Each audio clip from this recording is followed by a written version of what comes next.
Hey everyone, welcome back. In this video I want to go over how you can add products to your store. So if I go, what I did is at the top here, you see if you're in the builder right now, you can flip over into the store. And this is the place where you manage everything about your store, from your dashboard to your orders, your products, subscriptions, discount layout and styling, and settings. So one of the first things you're going to want to do actually is you're going to want to go into settings, and you're going to want to fill in all your store details. You're going to want to fill in your general. You're going to want to change your weight unit. I'm in America, so I use pounds. Or actually, I usually understand shipping in ounces. In the States, we tend to do things in shipping. The shipping rolled by pounds and ounces, but usually ounces. Shipping options, you could add shipping, based on weight, charge this amount of money, weight or price. Add some shipping options. You can do it for specific countries or just the whole world. Probably don't do it for the whole world.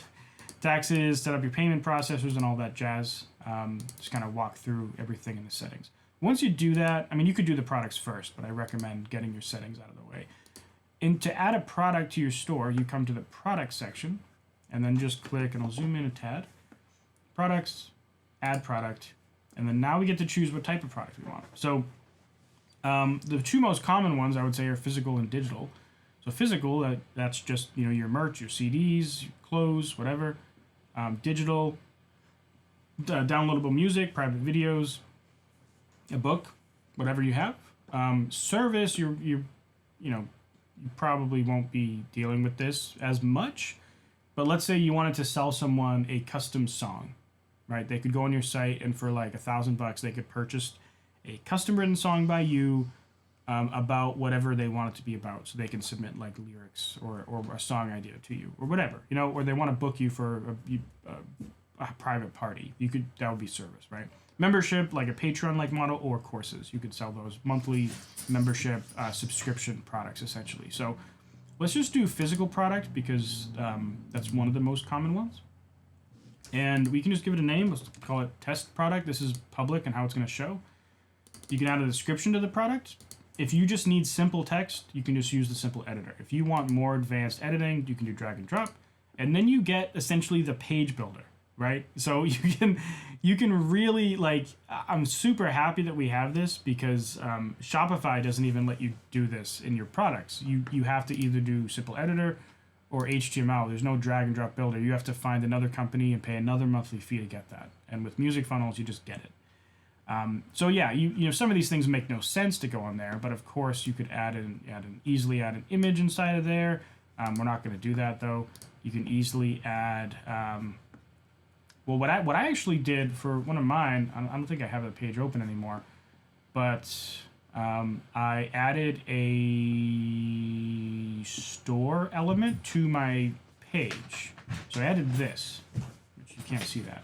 I added a store widget to my product in my store, and then what I did is I chose the products I wanted to add instead of I'll just leave it latest, but I chose specific products.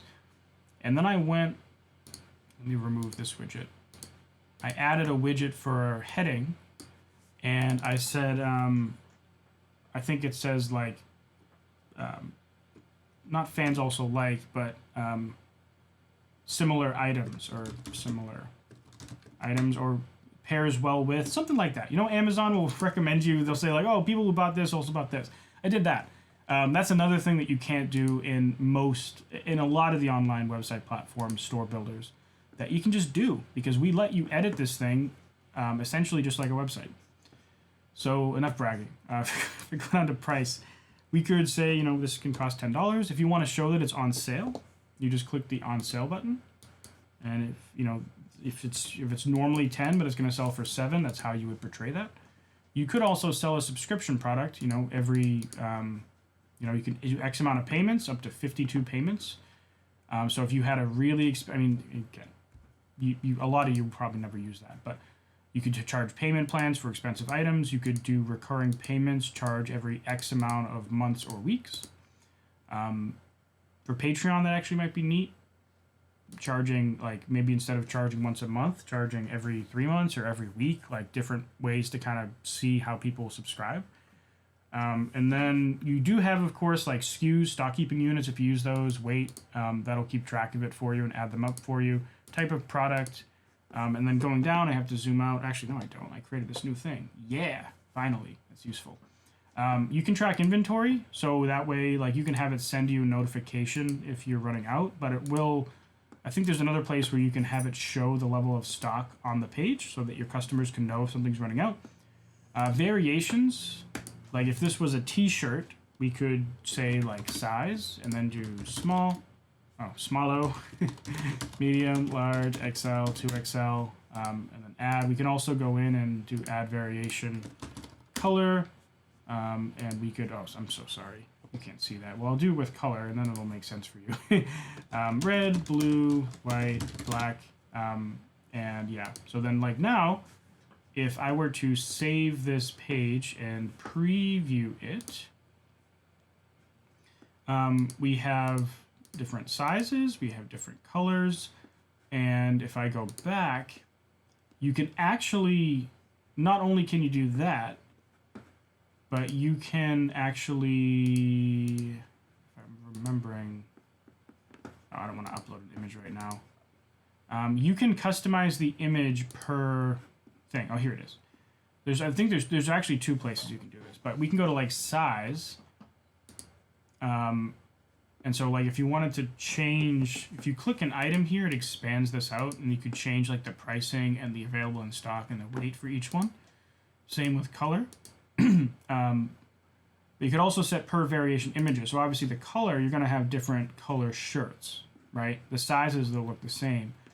Well, you could upload different pictures for sizes, but you know, that's how you, like, pretty awesome feature, right? You can have a custom thank you page for this product. So instead of sending them to the regular one, it's going to send them to a custom one. You can ask additional questions. So imagine if you were going to sell a custom handwritten song, you could have a question on your sales page for this product, like, you know, let's say, or maybe it's going to be a personalized item. Who should I sign this for? Add new field. Label for additional field. We actually don't need one. So I'm going to close that out. I'm going to save it. And if I preview the product now, in addition to choosing, I need to fix the color on this. This is really, it's really light and hard to read. But you can edit that. So we can go, we can see here, we can now choose the size, we can now choose the color, but who should I sign this for? And I apologize as the contrast is not very good. Who should I sign this for? And they can enter in that information, then when they submit their order, it's going to pass that along to us. So if you were selling personalized or signed items, if you were selling some fancy services, like you're going to write a song for someone, you're going to handwrite them lyrics and address it to them, whatever, right? You're selling private parties and they're entering the address, who knows? You can do it with MusicFunnels. You can add your product categories. You can make it a hidden product. So if there's a product you only want to show up in a sales funnel, you can just hide it from your store and then use it in a funnel, customize the URL, customize the SEO title and description. And last but not least, you can tag your customers. So anyone that purchases this product, assign a tag to them in your email or whatever third-party platform you're using. And bada bing, bada boom, you are good. I'm going to make this a hidden product just so that in case it doesn't show up in my store, because I'm running ads on a funnel on the site. So actually, am I? No, I'm not. I'm not running. This is a demo account. I forgot. So anyways, that's how you add products to your store. I hope you found that helpful and interesting, and I hope you think that's as awesome as I do. I'll see you in the next video. Thanks for watching. Bye.